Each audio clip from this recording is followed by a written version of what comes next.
Hello guys. स्वागत करती हूँ आपका अपनी नर्सिंग क्लासेस के अंदर। आज मैं आपके लिए लेके आई हूँ एक new topic, concept of health and disease. तो हेल्थ के बारे में आज बात करेंगे और डिजीज के बारे में नेक्स्ट कल की टॉपिक रहेगी। ठीक है, तो हम बात करते हैं हेल्थ क्या होता है। ठीक है, देखो, हेल्थ जो है डब्ल्यूएचओ ने 1948 में किया था। डब्ल्यूएचओ के अनुसार हेल्थ सिर्फ बीमारी का ना होना नहीं, बल्कि यह है कि फिजिकल, मेंटल, सोशल, इन तीनों का पूरा अच्छा होना ही क्या कहलाता है, स्वस्थ है। मतलब इसका क्या कहना है कि डब्ल्यूएचओ ने 1948 में इसको क्या किया था, परिभाषित किया था, डिफिनीशन दिया था कि हेल्थ सिर्फ बीमारी का नहीं होना है, कि मतलब हम बीमार हैं, फीवर हो गया, कोई डिजीज हो गया, ऐसा नहीं है। ठीक है, बल्कि यह है कि हम शारीरिक से, मानसिक से और सामाजिक से भी क्या रहें, स्वस्थ रहें। ठीक है, तो ये क्या कहलाता है, हेल्थ कहलाता है। इन तीनों का पूरा अच्छा ही क्या कहलाता है, स्वास्थ्य कहलाता है। समझ में आया? मतलब ऐसा नहीं है कि कोई बीमारी हो गया है तो हमारा हेल्थ खराब है, ऐसा नहीं है। जब हम शारीरिक, मानसिक और सामाजिक रूप से स्वस्थ हैं तो हमारा हेल्थ भी क्या है, हमारी बॉडी भी क्या है, स्वस्थ है। मतलब अगर इंसान को कोई बीमारी नहीं है, वह मानसिक रूप से परेशान है, तो वह पूरी तरह हेल्थी नहीं माना जाएगा।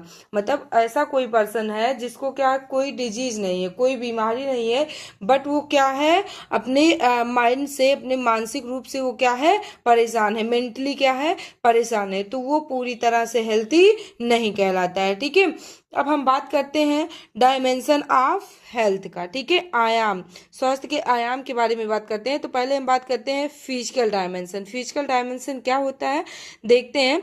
बॉडी का सही तरीके से काम करने से जुड़ा है। जैसे हमारी बॉडी जो है वो अच्छे तरीके से क्या कर रही है, काम कर रही है, एक्टिविटी कर रही है, तो उसे हम क्या कहलाते हैं, फिजिकल डायमेंशन कहलाता है। जैसे इसके सिम्टम्स क्या क्या हो सकते हैं, जैसे साफ और चमकदार त्वचा हो, ठीक है, चमकीली आंखें हो, अच्छे बाल हो, सही वेट हो उनका, अच्छी भूख लग रही हो, अच्छी नींद आ रही हो, बॉडी का सही से मूवमेंट करना, हमारी बॉडी सही से एक्टिविटी कर रही हो, तो ये सब क्या कहलाता है, फिजिकल डायमेंशन कहलाता है। मतलब हमारी जो बॉडी है सही से एक्टिविटी कर रही है, हमारे हाथ पैर, बाल, आँख, और उसके बाद में त्वचे हैं। देखो किसी किसी का बहुत कम उम्र में ही चमक चली जाती है। ठीक है, तो हमारे त्वचा में भी चमक हो।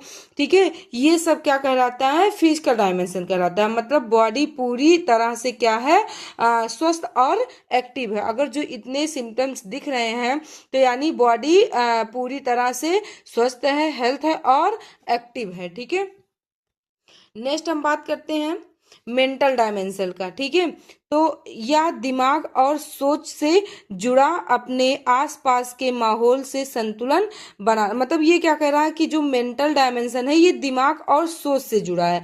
जैसे कि अपने आसपास के माहौल से संतुलन बनाना, हमारे जो आसपास का माहौल है वो क्या हो, क्या बनाना है, संतुलन बनाना है। जिम्मेदारी समझना, जैसे काफी लोग होते हैं कि उनको समझने लायक होता है फिर भी वो अपनी जिम्मेदारी को समझते नहीं है। ठीक है, उसके बाद में फिर सही निर्णय लेना, जैसे ये होता है ना कि हमें पढ़ना है या हमें जॉब लेना है, हमें बिजनेस करना, मतलब कोई भी काम होता है जो कि ये होता है कि हम निर्णय ले ही नहीं पाते हैं कि हम सही तरीके से करेगा। ठीक है, क्या पढ़ें या क्या जॉब करें या कैसे करें, सही से निर्णय नहीं ले पाते। तो इसमें क्या है, सही निर्णय लेना है, तनाव को संभालना है। ऐसा नहीं है कि अगर जो हम कहीं दुखी हो गए या कोई हमारे माइंड में स्ट्रेस चल रहा है तो हम क्या करें, कुछ मतलब अच्छा ना करके बेकार कर दें, ऐसा नहीं है, उसको हमें उस टाइम संभालना है। इसका मतलब ये है कि व्यक्ति मेंटली स्ट्रांग और स्टेबल हो। ठीक है, मतलब अगर जो ये सारे दिख रहे हैं कि ये कर सकता है, तनाव को संभाल सकता है, सही निर्णय ले सकता है, तो जो मनुष्य है, जो व्यक्ति है वो क्या है, स्ट्रांग है। ठीक है, मेंटली स्ट्रांग है। नेक्स्ट टॉपिक है सोशल डायमेंशन। ठीक है, समाज में रहने की क्षमता, मतलब सोशल डायमेंशन है। बहुत लोग होते हैं कि ये कहते हैं हम समाज में रह नहीं पाएंगे, हम ऐसा ये कल्चर्स निभा नहीं पाएंगे, बहुत सारे होते हैं। तो ये कह रहा लोगों के साथ अच्छे संबंध करना, जो हमारे समाज के लोग हैं उनके साथ हम अच्छा रहन सहन संबंध अच्छा बनाएं, ठीक है। उसके बाद में समाज में घुलना मिलना, मतलब सारे लोग से हम मिले जुले रहें, ठीक है। दूसरों के साथ तालमेल रखना, क्या करना है क्या नहीं करना है, दूसरों के साथ ये चीजें तालमेल कर लेना है। अगर जो ऐसा सब चीजें कर रहा है, अच्छा संबंध है, घुल मिल के काम करता है, दूसरों से तालमेल रख के चलता है, तो व्यक्ति सोशल लाइफ में अच्छा है, ठीक है। नेक्स्ट हम बात करते हैं स्पिरिचुअल डायमेंशन, नैतिकता और विश्वास से जुड़ा है ये, ठीक है। जैसे कि इसमें क्या है, ईमानदारी है कि ईमानदारी के साथ क्या करें, काम करें। सिद्धांत है कि किस सिद्धांत से हम ये कर रहे हैं, क्या इसको हम करेंगे। उसके बाद में अच्छे आचरण हो, ये क्या कहलाते हैं, स्पिरिचुअल डायमेंशन कहलाते हैं।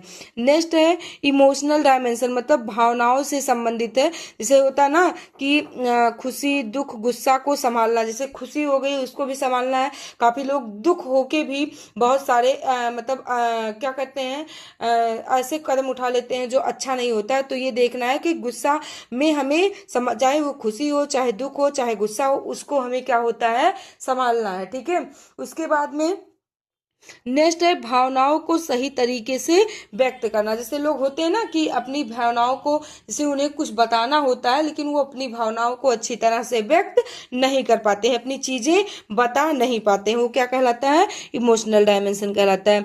नेक्स्ट हम बात करते हैं ऑक्यूपेशनल डायमेंशन, मतलब ये क्या कह रहा है कि काम और जीवन के बीच संतुलन हो, ठीक है। मतलब हम जो काम कर रहे हैं और हमारी जो जीवन है, जो हमारी लाइफ है, उसके बीच संतुलन हो। जैसे अपने काम से संतुष्टि, मतलब ये क्या होता है, बहुत लोग काम करते रहते हैं, बहुत सारे काम कर लेते हैं, बहुत सारी जिम्मेदारियां ले लेते हैं, लेकिन फिर भी वो संतुष्ट नहीं होते अपने काम से, सोचते हैं कितना ही कर ले हम, ठीक है। तो ऐसा नहीं है, अपने काम में संतुष्ट रहना चाहिए। काम और पर्सनल लाइफ में बैलेंस हो, कि हम काम भी करें लेकिन अपनी लाइफ भी जिए। जैसे बहुत लोग होते हैं काम में इतने बिजी हो जाते हैं कि अपने बच्चों का देख रेख नहीं कर सकते हैं, अच्छे से पढ़ा लिखा नहीं सकते हैं, तो ऐसे भी नहीं करना है। काम और पर्सनल लाइफ में क्या करना है, बैलेंस रखना है, ठीक है।